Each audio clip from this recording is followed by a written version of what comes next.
we've got something really awesome to show you. Killzone 3 on PlayStation 3, but rather than just do a regular demo, as you can see by the glowing ping pong ball in his hand over there, we're going to show you how the game works with PlayStation Move. We're also going to get a sneak peek at a brand new trailer that nobody else has seen. I have to ask you, if you've got a camera or anything, please don't record it because it's not going out for a couple of weeks yet, but that's going to be a nice exclusive sneak peek.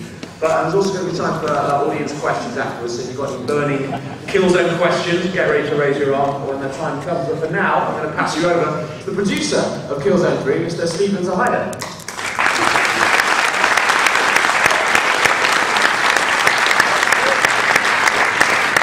Thank you and good morning everyone. As mentioned, I'm going to be demonstrating what Killzone 3 is going to play like with the Move controller. Now Move is, for us, it's an option. Obviously you have your dual shot lovers and there will certainly be people out there who want to play this with the Move controller.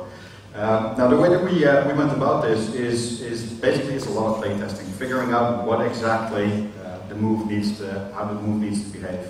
The book hasn't been written yet on kind of the move controls and what they would need to do. So there's a lot of invention going on, there's a lot of stuff that we have to figure out and exactly to make it work. So how do we go about that? What we got here is a portion of the game you may have seen before. This is our E3 demo. And as you can see, basically where I point on the screen, that's where my gun is pointing as well. And as I get to the edges of the screen, you can see that the camera starts rotating, same for up and down, obviously. Now what we found is that a lot of people different preferences on that. So how big that rectangle needs to be and what the speed is that they would like everything to move at. That's something that we have as an option in the game, so you can actually set the settings exactly to how you would like that to play.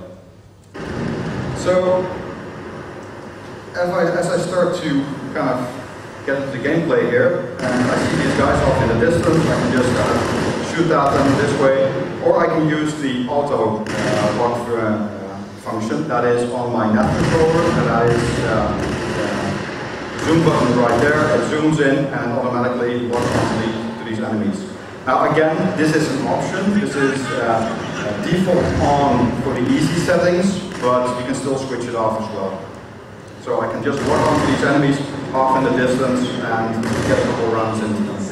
As you can see, obviously, the Move controller still has all of the buttons there that the normal controller has as well. So all of the buttons that you're familiar with still work, but we can do things with actual gestures as well. So there's a little icon on the screen now that indicates that I need to reload, and I can just do that by a simple twist of the wrist and it'll start reloading. And we found that this actually adds a lot to kind of the fluidity of the gameplay and making sure that you're always in there. Same for picking up weapons. There's this nice glowing weapon right here.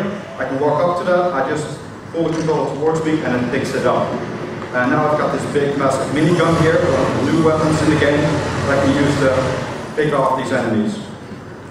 By a lot of fan requests, we listen to our fan base a lot through Killzone.com, and one of the fan requests was why can I only carry one primary weapon? I want to be able to carry more than one primary weapon. So if I now just press the D-pad, I can switch back to my M82 or switch back to my minigun. So now in Killzone 3 you can actually carry more than one primary weapon, which is a big fan request.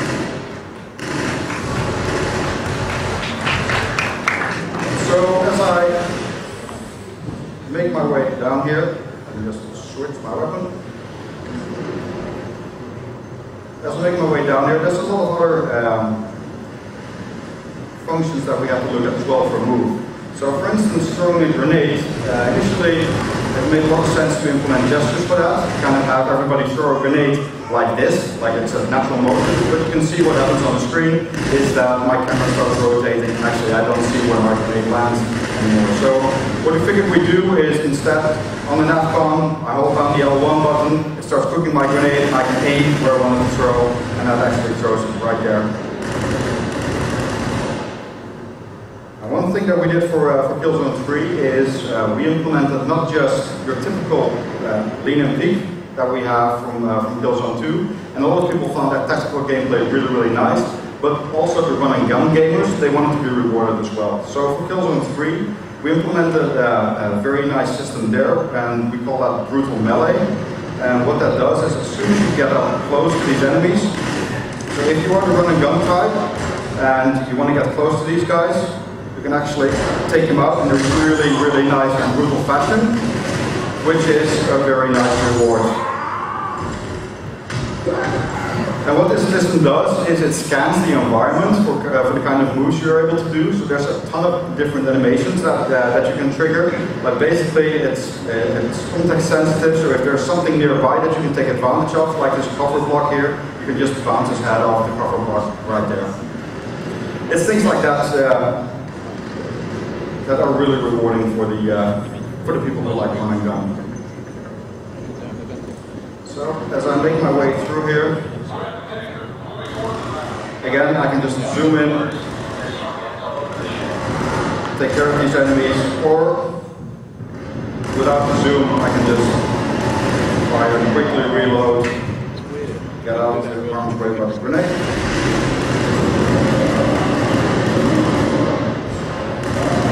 And grab that guy. Now all the actions in the game, as I mentioned, we can also kind of use these ammo crates, but again, just pulling the controller towards me, and I can pick up from the other crate. There we go.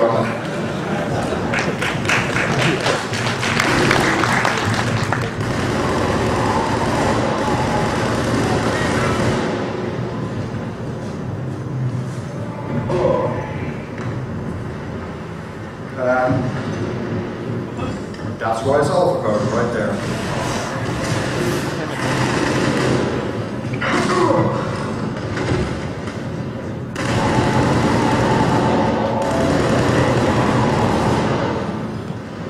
That's what it's like to play with the move control. Obviously, move control is implemented for multiplayer as well. And right now we're going through a lot of playtesting to find out whether we can have the move players actually in the same game with DualShock players. We know that our hardcore QA guys, they've grown up with DualShock and they're very well versed in that, and they run circles around the move players. But because we now have auto lock, we need to find out if we can rebalance that and see how that works.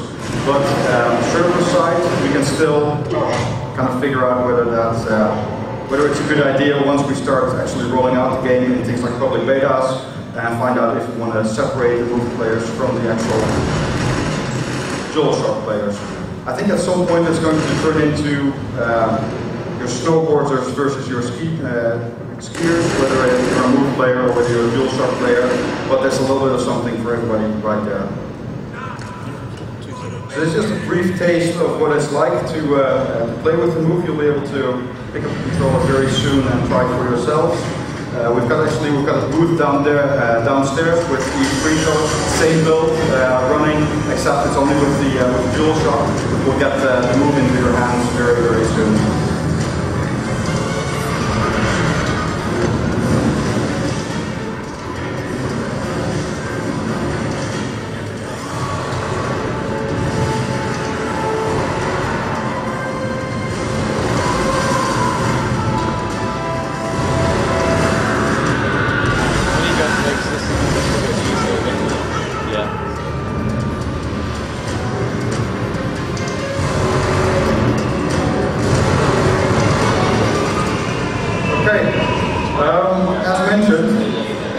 Rather than just showing some gameplay which you may have seen before, we also have some stuff that you may not have seen before, which is a new trailer that we've got specifically for this event, and that is to show off some of our multiplayer gameplay. Now, some of you may have seen some multiplayer footage already, but this trailer kind of indicates a couple of maps that we've got cooking for a multiplayer side of things. And let me see if I can find that trailer right now.